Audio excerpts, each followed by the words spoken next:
Hello there fellow Star Wars nerds and welcome to the channel. Today's video is a little different from the other videos in the channel. But seeing as it's the last video of the year, I decided to end it with something a little different. Alright, so before we get into the video, I want to explain what this video is going to be about and why I decided to make it. In this video, I'm going to explain why I think popular Legends stories and characters shouldn't be brought into canon. For those of you who don't know, Legends are all of the novels, video games, and comics that Disney decanonized when they took over. Now for those of you who have been following my channel, you know that I don't really like the canon timeline. And yeah, sure, there's the occasional good movie or TV show, but in my opinion, the bad outweighs the good. Our childhood hero, Luke Skywalker, completely gave up after one setback. That's not something he would do. Plus, the good things in the canon timeline don't even compare to how great the Legends timeline is. I mean, Luke, Han, Leia, Mara Jade fighting a clone version of Luke Skywalker and an evil Dark Jedi. You also have amazing characters like Starkiller, Mara Jade, and Jacen Solo. And going further back into the Old Republic, you have awesome characters like Revan, a Jedi turned Sith turned Jedi who's sort of part Mandalorian. You have Darth Bane, you have Darth Nihilus, and the ancient Sith Emperor. The list of amazing storylines and characters goes on and on and on. In fact, the Star Wars Legends timeline is said to be about 13 billion years long.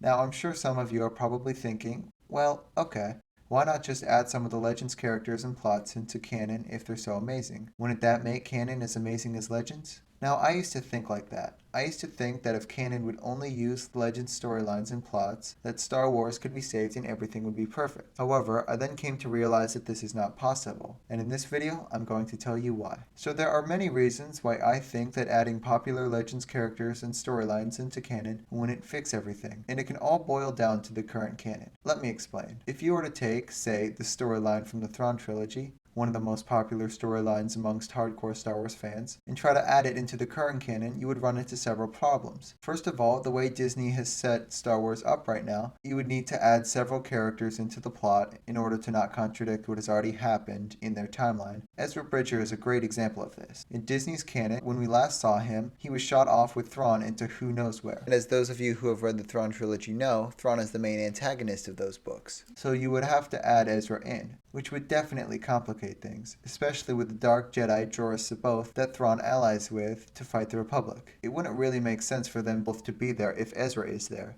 So what would be the solution? Knowing Disney, they would probably replace Jorah C'baoth with Ezra and have him either turn to the dark side or be manipulated by Thrawn in some way. Also, the way they have it set up, Sabine and Ahsoka, and possibly others, are already looking for Thrawn, so that would change the storyline from the book even more. Instead of Luke, Han, Leia, and Mara Jade taking on Thrawn, it would become Ahsoka, Sabine, and the Ghost Crew. And because The Mandalorian and Grogu are such a big hit, why not add them in? Even if you could figure out a way to add Luke, Han, Leia, and Mara Jade into the story, their roles would be reduced considerably. If you tried to adapt popular Legend storylines into canon, you would have to change a lot of critical elements. Do you see where I'm going with this?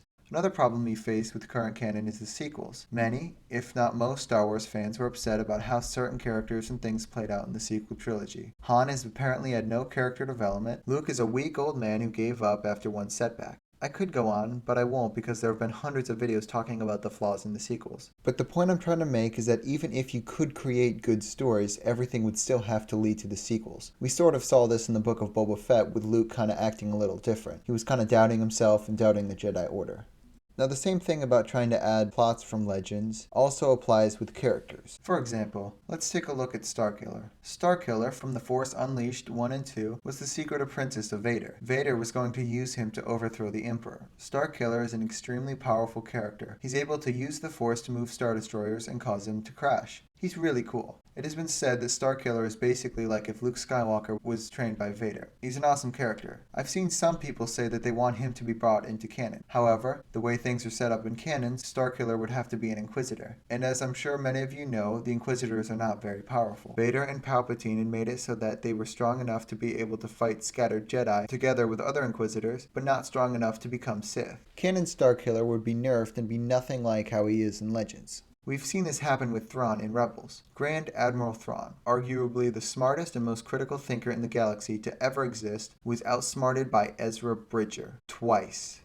Ezra Bridger. Now, he's had some cool moments in Star Wars Rebels. However, he's nothing like Thrawn from Legends, and many fans have commented that the canon Thrawn novels, although written by Timothy Zahn, the same author who wrote the Thrawn trilogy and is one of my personal favorite Star Wars authors, aren't very good because there's a lot about Thrawn that's a part of the Legends timeline now and not canon, so he can't include that information in his books, making Thrawn and the novels less interesting. Now this is just some people's opinion. I know some people love the books, and hey, that's great. There are many examples of this that I could use, but I think you get the point. Now so far this video has probably been a little disappointing for some of you, and I get it. I used to think that by using Legend storylines and characters, canon could be made better. So what am I offering as a solution? Well, when I first came to this conclusion, I started diving into Legends, reading novels like Heir to the Empire, Darth Plagueis, and the Revan novel. And I absolutely fell in love, not only with those novels, but Legends as a whole. The way they treated the characters with such care and respect. Respect not only for the Star Wars movies and George Lucas, but also for the Star Wars fans. The writers weren't trying to cram any political messages down the reader's throat. They were just trying to create good stories for hardcore fans to learn more about the Star Wars universe. That felt like a continuation or backstory of the characters that we got to know in the 6 movies. It's not always 100% perfect, but it's pretty close, and it's much better than how canon treated things. So if you don't like the way Disney's canon is headed or where it's been, why not read Legends and treat it like canon, like I do?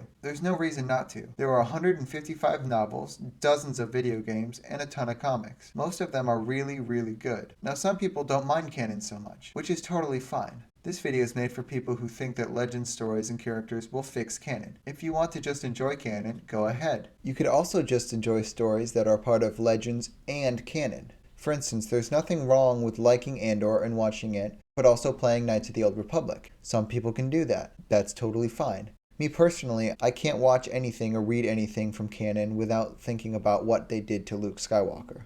So in conclusion, as awesome as the Legend stories and characters are, they won't fix what I think is a broken timeline.